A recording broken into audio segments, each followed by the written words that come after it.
welcome to Inner Circle Guidance. Today we're going to be doing a collective reading, and it feels like it's been a long time since I've been able to do a longer collective reading. This is also the first one of the year, which is going to be exciting. So let's find out what the circle needs to know today.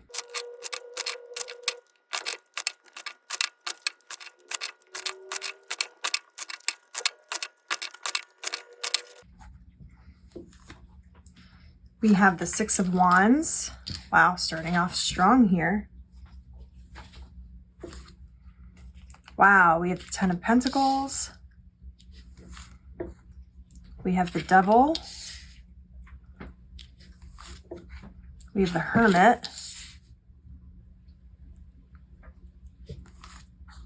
We have the Four of Swords. We have the Four of Wands on the bottom of the deck. I'm going to get some clarity on this Devil card.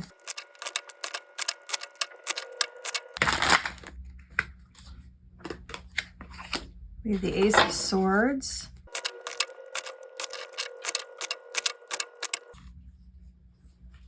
Six of Cups. Interesting.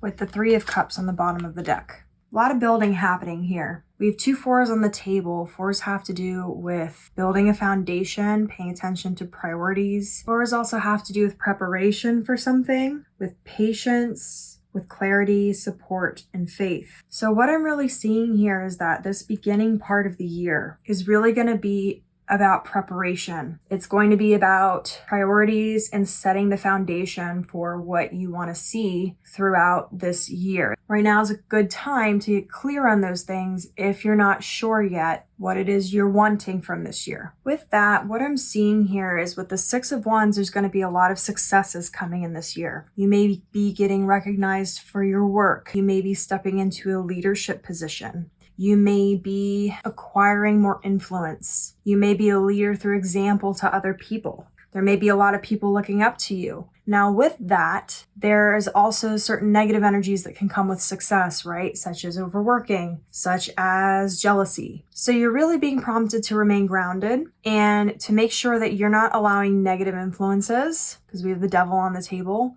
to influence your mindset or your perspectives. You're very much being prompted to continue to focus on what you want to experience and focus on the abundance in the different areas of your life, but how you specifically define those abundances. So a lot of success, a lot of acclaim, potential fame for some of you. You may be receiving awards this year. You may be getting promotions. You may be making more money. All the things that you consider to be success, that you consider to be progress. There's definitely going to be a lot of moving progress. But there's also going to be some sort of major breakthrough that's going to be happening this year in the form of success, in the form of abundance.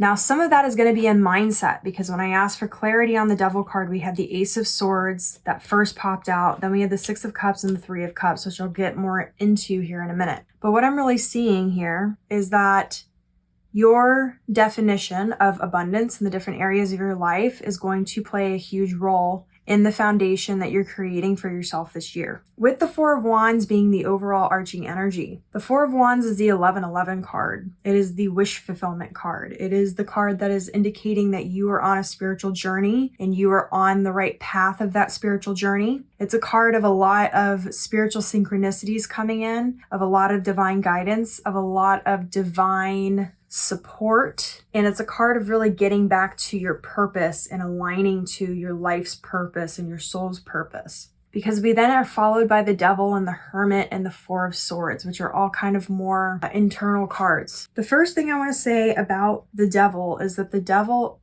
is the card that comes after Temperance. So with Temperance, that's all about blending energies, harmony, duality. Understanding duality, understanding how different energies play against each other. The Devil then takes that knowledge and allows you to see where you may be doing unhealthy things, where there may be things that are not in alignment with what it is you desire, where you may be telling yourself stories about yourself that are not serving you. And ultimately, the Devil is a representation of freedom versus restriction, of liberation and freedom versus being chained down. And remember that the devil's all about choices. Whenever there are chains placed on you, when the devil shows up, it's because you are the one who placed them there. And you are the one who can remove them from yourself. So I'm also seeing with that, because as I said, we got these 3 cards here that came out as clarity to the devil. There's some sort of liberation that's going to be happening this year, and some sort of freedom that's going to be happening that may come very unexpectedly. For some of you, it's going to be specifically in some sort of major mindset in the way that you think about something. It could be some major inspiration that you're receiving. It could be some major transformation in your thinking. With the 6 of Cups, it could have to do with family or the way that you see progress, because we have progress here between puppy and young child to adults. The 6 of Cups can also be a card of reunions or soulmate energy, but it can be the start of something new. So this could also be in dealings with your family. This could be in dealings with expanding your family. This could deal with the way you view relationships.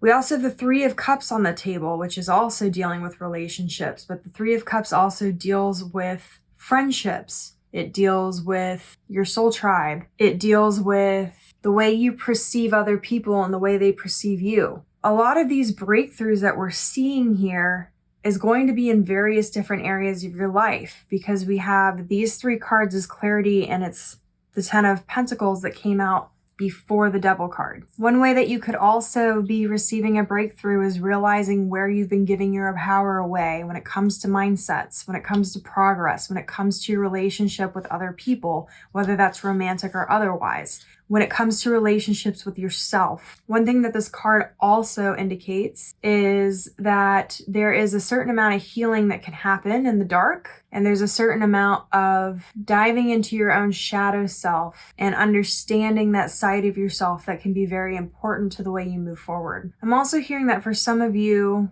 because I just saw like fragments of glass. For some of you, the fragments of yourself that still need healing are going to be healed, and there's going to be some major breakthrough with that. There could also be for some of you, because I realize we have the 6 of Cups and the 3 of Cups on the table. The 6 of Cups can be an indication of a soulmate, and the 3 of Cups can also be an indication of soul contracts. There's a lot of indication here that family and friends and romantic relationships are going to be an emphasis this year, because this particular 10 of Pentacles is not only the most abundant card in the deck, but this one in this deck focuses a lot on family. We have family here and friendship here, and we have friendship here. So there may be a lot of divine connections coming through this year as well. For some of you who are looking to be in a romantic relationship, this could indicate that a soulmate is going to present themselves. And I do want to say for some of you, you have to remember that your soulmate is sometimes yourself in a tarot reading. So you may be coming into yourself more as well. It may not just be a partner or a person. I'm also hearing that there may be a breakthrough in connections, meaning that your friendships, your relationships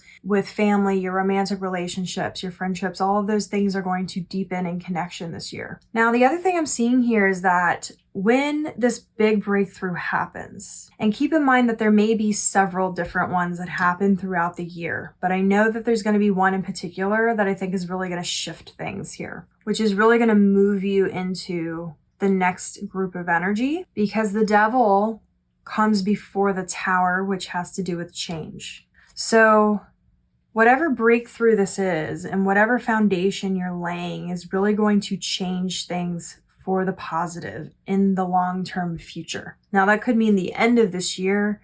That could be a little sooner for some of you. It depends on where you're at in your cycle, but I'm seeing that there is some sort of breakthrough that is going to shift your reality. Now, one thing I'm seeing here is that part of this breakthrough and part of the success that's going to be happening this year, you're going to go through periods where there's going to be a lot of people, a lot of energy, a lot of things required of you. And then you're going to go through periods that because of that, you're going to seek the balance of alone time, of quiet time, of relaxation. It's important that when you are feeling that way, like you need to recoup or you need to take some time for yourself, that you do, even if it's just for a couple minutes. It doesn't always have to be these huge, long, extravagant trips. Sometimes taking 5 minutes to yourself is all you're going to need. But with the Hermit, that time is going to keep you grounded. And it's also going to keep you in continued revelation and continued growth, because with these breakthroughs and these changes in mindsets and this foundation that you're setting for change, you want to make sure that the change that you're inciting is with intention. You want to make sure the actions you are taking are with intention, that you're not just reacting to stimuli, but you are acting with intention as you move forward. That's going to help keep you grounded. The Hermit is going to help you keep yourself connected to what you value and prioritize. Notice how we start with 4, we end with 4. 4 is going to be very important this year. 4 is going to be the foundation. It's going to be preparing you for something. So this year, there's going to be a lot of breakthroughs. There's going to be a lot of revelations. But with that, certain times, there's going to be a lot of moving forward motion. And then there's going to be times and periods of quiet. You're going to need to adapt to the energy as it moves with you, because the time when things are quiet is meant to help you rejuvenate. It is given to you as a gift, not as punishment. The times when you have to wait are the same. It's given to you for a purpose. You are going to be sort of birthing this new aspect of yourself, or this new version of your life throughout this year. It's important that you recognize that you don't need to burn yourself out. And that is a warning here. With a lot of this abundance and success, you're going to need to find the balance between movement and rest, between peace and work, between rest and work. Again, the devil follows the energy of temperance. So all this last year, a lot of you have been really working on balance and balancing the different areas, understanding a lot of different energies of duality energies, of being able to recognize the subtle differences between subtle different energies. If you've been with me since the beginning, we've been doing these types of things throughout the last couple of years. Now, this year is really going to be testing everything you've learned the last several years. Not as in, oh, you have to pass the test or you fail, but in the sense of the universe is preparing you for your next state. It's preparing you for your next cycle in order to keep that forward movement, and in order to continue to evolve and expand in the ways that you may want. You have to also expand your thinking and expand your mind, and you have to apply the lessons that you've learned, not just learn them and then not actually apply them. So with that, there's going to be a little tests here and there to make sure that you are actually prepared, to maybe give you the last little bits of insight that you may need for this next big cycle. But it's ultimately to prepare you for what's to come. And one thing that you are really being reminded of here with this 4 of Swords is that sometimes as you rest, your nest will actually grow on its own. It will maintain itself. You're supported in ways that are going to keep you from having to burn yourself out as long as you encourage that behavior. The other thing I'm hearing here too is that when you finally emerge from this cycle, things are never going to be the same in a very good way. There's a massive shift coming that you're being prepared for, and it's divinely guided. For some of you, this is like the major piece of your life purpose, or some major piece of a soul contract, or it's all of the above. But you are really still a little bit in this gestation period. You're still sort of learning the last little bits of things you need to learn. Things that need to fall into place for bigger things to happen are falling into place. And everything that you need in order to step into the version of yourself that is going to achieve this next major cycle, or this next major thing that you want to achieve, is being prepared. But you have to be patient, you have to be grounded and aligned, and you have to make sure that you're not overextending yourself, so that when you actually receive the things that you desire, you can actually enjoy those things. So I'm going to leave the reading here. If it resonated with you, don't forget to like this video and comment your affirmation down below. Your affirmation for this reading is, I intuitively know when to rest and when to work, and I take care of myself and set healthy boundaries accordingly. And as always, may your life be full of light, full of love, abundance, and gratitude. I'll see you next time.